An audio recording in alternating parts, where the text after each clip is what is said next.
It appears as though something has happened in the motorcade route. Something, I repeat, has happened in the motorcade route. Friday, November 22nd, 1963. From Dallas, Texas, the flash, apparently official, President Kennedy died at 1 p.m. Central Standard Time. Later on that fateful Friday, Sergeant James Felder got the call to organize the honor guard that would bury President John F. Kennedy. He said, "Sergeant Felder, you heard the news?" I said, "Yes, I did." He said, "Well, your leave has been canceled. You need to get out here to Fort Myer and go to Dallas to pick up the president's body." He never made it to Dallas because First Lady Jackie Kennedy and Vice President Lyndon B. Johnson immediately boarded Air Force One and headed back to Washington. Johnson taking the oath of office on flight. Sergeant Felder and his team were waiting when they arrived. We just waited at Andrews Air Force Base until Air Force One came in, and we took the body off, took it to Bethesda Naval Hospital, and stayed with it for the next 4 days. I witnessed the autopsy, which took 6 hours. I witnessed the embalming because Miss Kennedy refused to let the body leave the hospital, so the undertakers had to bring their equipment to the hospital. Sergeant Felder says the president's casket was opened only twice. Miss Kennedy came in. She had not seen the final preparation of the body. She came in, the casket was open. She looked in it, and she said, "He looks so waxen." Later that day, Robert Kennedy and Teddy Kennedy came down with her because they had not seen the body. And she cut a lock of hair from his head, and the casket was closed, and it was never opened again.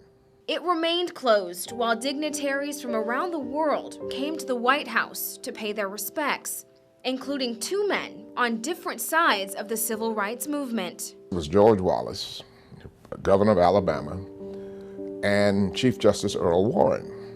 Kennedy had federalized the Alabama National Guard just 6 months early, matter of fact, 5 months early, in June of '63, because Wallace would not admit 2 black students to the University of Alabama. So Wallace was angry about that. Justice Warren, who was the Chief Justice of the Supreme Court when the Brown versus the Board of Decision case was handed down, here comes George Wallace and Earl Warren walking in together to visit Kennedy's casket. The next day, President Kennedy's casket was moved to the Capitol, where thousands visited. The rotunda stayed open all night that Sunday to accommodate the crowds. They were supposed to close at 9 o'clock, but at 9 o'clock on Sunday evening, the lines of people was all the way back to D.C. Stadium in Washington, almost 3 miles. I mean, they were like 8 deep. While mourners gathered, Sergeant Felder and his team practiced. We practiced going up and down those steps with our training casket, what we call our dummy casket. To compensate for the weight, we put sandbags in the casket, and then we had 2 guys sit on top of it.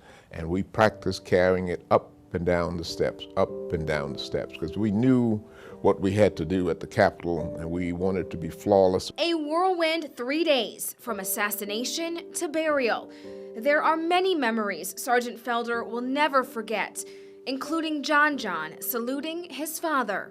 You try to put sympathy out of your mind, but that moment just resonates with me today.